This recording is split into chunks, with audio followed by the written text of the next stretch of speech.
Greetings and salutations, everybody. Welcome. This is the final video of the semester. I'm going to try to keep it relatively short and sweet. Congratulations on getting to the end of the semester. Many people taking the online class didn't. I guess it's hard to keep up with demands with paper writing and stuff without the structure. But you guys have all done great to even still be around. Trust that you're going to do great on the finals. I could have, I just want to say this. I wish I've been adjusting, to teaching a lot more than I've been accustomed to myself. So apologies for sometimes taking a long time to get back to you, your papers, but I'm working on it. I always trust my feedback to at least be helpful when well thought out. I just don't burn through it just to get it done. Apologies that sometimes it's taken me a while, or sometimes I haven't responded to discussion boards quick enough, or what have you. You guys have been exceedingly patient. You guys have all been doing great work. Thankful to have you all as students. I've never seen most of you, but doing good. Hope to maybe have some of you for 102 next semester. That would be great. Anyways, let's discuss the object at hand. That's the final portfolio. So the final portfolio is going to be just like the midterm portfolio. If you did one, maybe you didn't do one. That would be okay. If you didn't, I made it optional. If you did do it, it's going to be the same procedure as before. So component, except it's going to be the same procedure as before, but it's going to be a lot more to it, as you could say. So components of it. I want to have a detailed cover memo page. This is something that you should probably do last after you've already revised all your papers. And that way you'll know what it is you actually want to talk about in the cover memo page.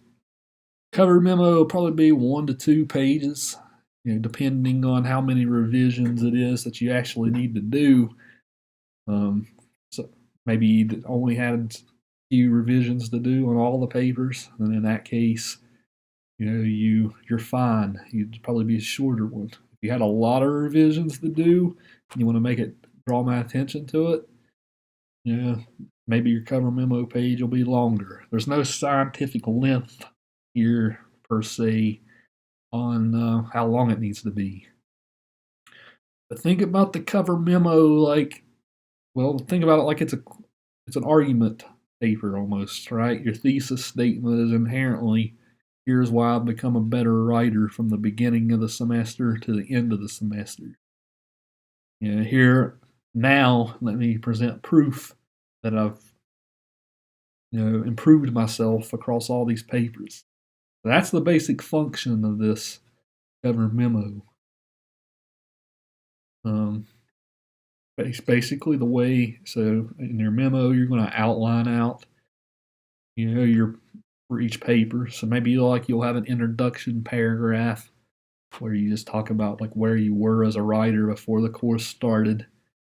And then below that, this is where you start getting into concrete examples. So for example, the narrative. If you were not happy with your midterm grade at midterm, the narrative is still up for revision. It's still an option. It's part of your portfolio after all. Let's say you got a grade you were satisfied with at midterm. You could, in theory, just put narrative. I chose not to do any more revisions. Basically, you put that in bold heading, narrative, and underneath it, you describe the revisions it is you've made. So I've tried to give you key points for every one of these papers. Sometimes common problems that arise.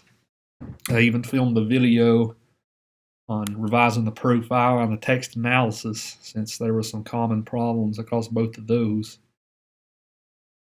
But a narrative, remember, the story has several key parts, including an engaging story that incorporates a number of figurative elements, story having an overarching point for telling it, and a reflection about what the reader should learn and get out of your story as a way of concluding.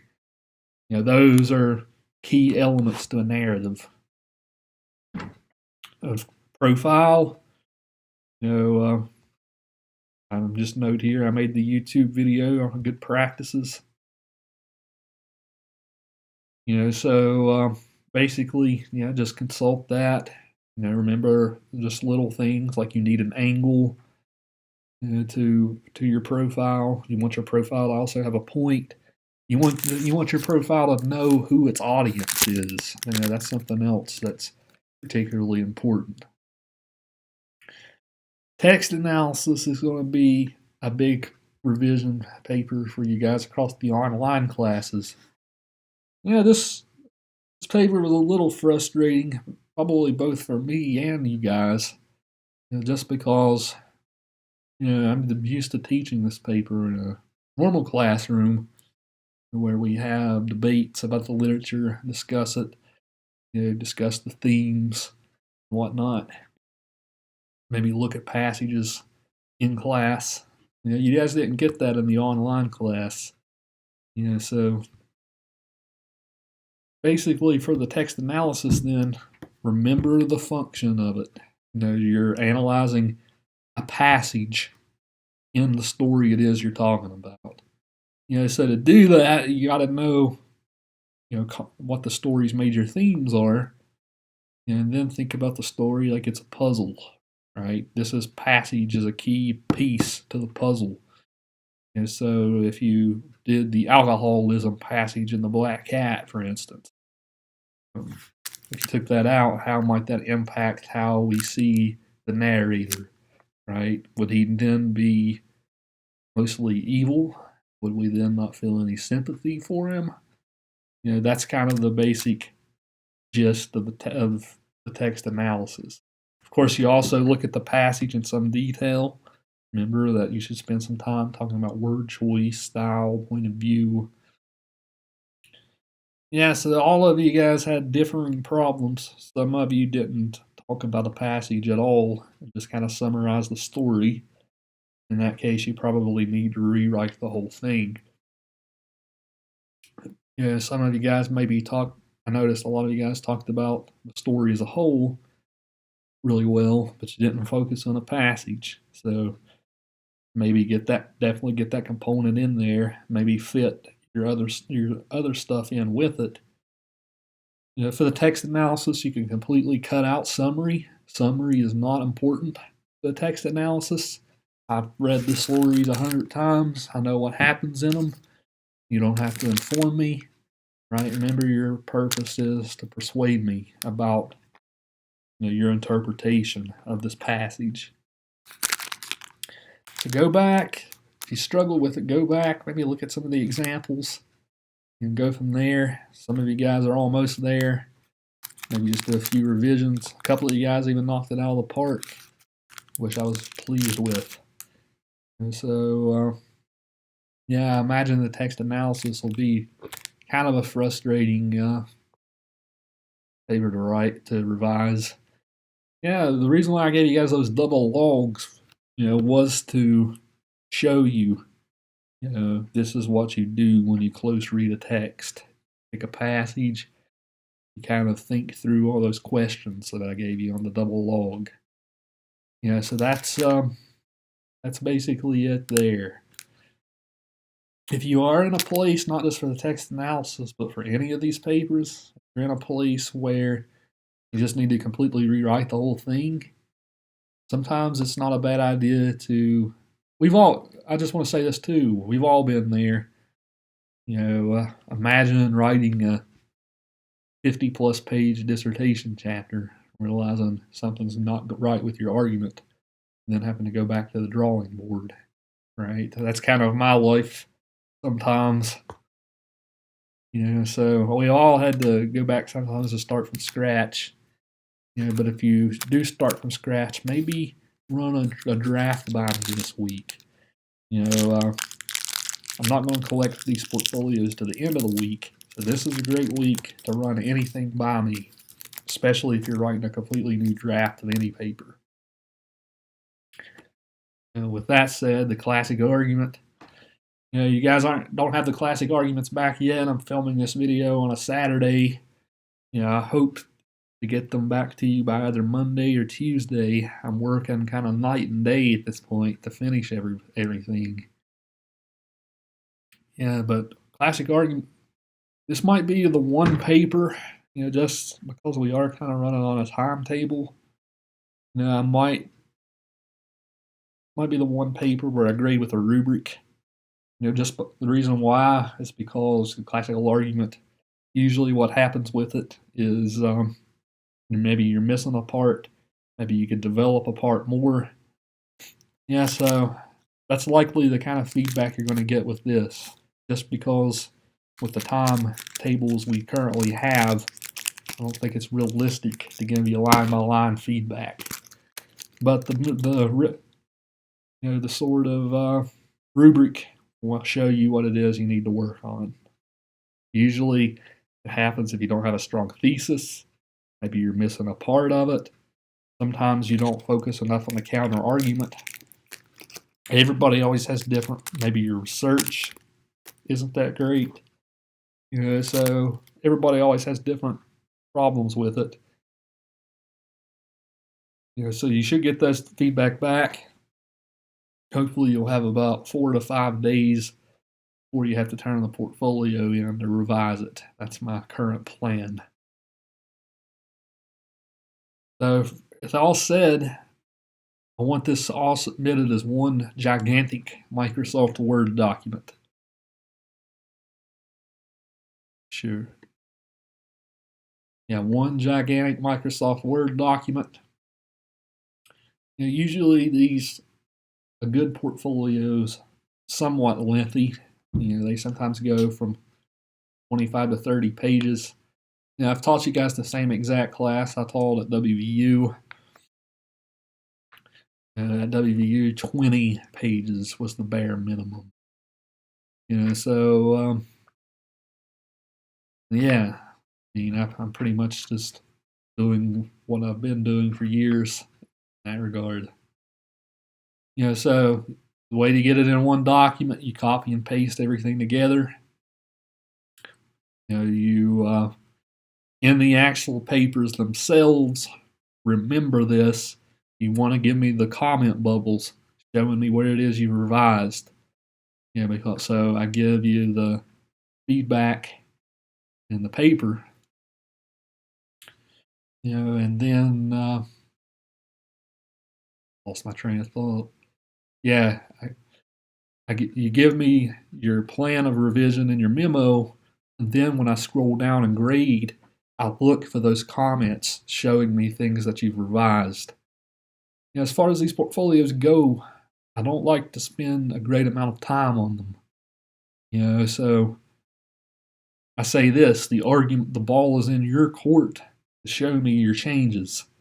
You want to be, so while it is somewhat repetitive, you do want to talk about your revisions in the memo, and you also want to show me things that you've changed, things that you've added, things that you've deleted, in the actual papers themselves. Remember, this whole course is about how we improve as writers, right? That's kind of the whole point of taking mine, at least.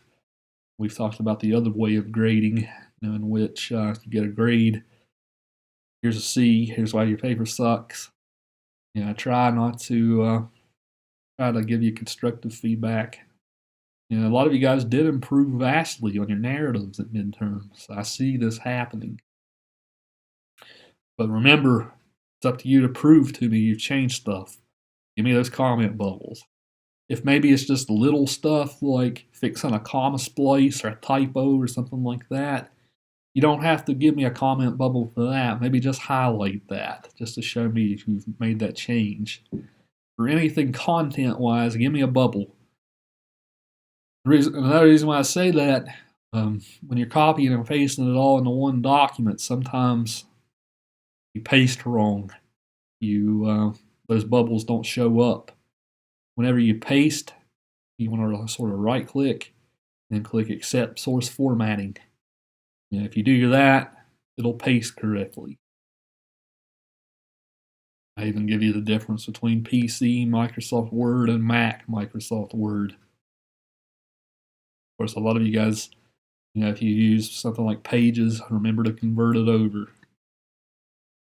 Okay, at the moment, the portfolio for these online classes is due Friday, December the 7th, late at night, 11:59. I'll probably give you guys the leeway of turning it in to me by maybe Saturday morning. The idea here is when I get up Saturday morning, I want to go to my office, I want to have some coffee, and I want to burn through these. So I think the grades are actually due. This is about the most amount of time I can give you, because grades are due shortly after. I think either on Monday or Tuesday. So I got to burn through these quick. One of the reasons why the deadline is so backed up is because classic argument papers are going to get back to you a little late, and I wanted to be fair and give you enough time. So Friday the 7th by 11:59. You can either submit it on Blackboard or email attach it to me as always. I say here I'm going to be in my office probably all week. As far as catching me in the office, I'm always, as far as that goes, I'm usually here from about 1 to 8 or 9 at night, usually. That's usually the time I'm in here.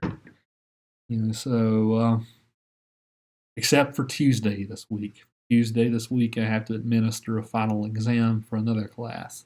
You won't catch me on Tuesday.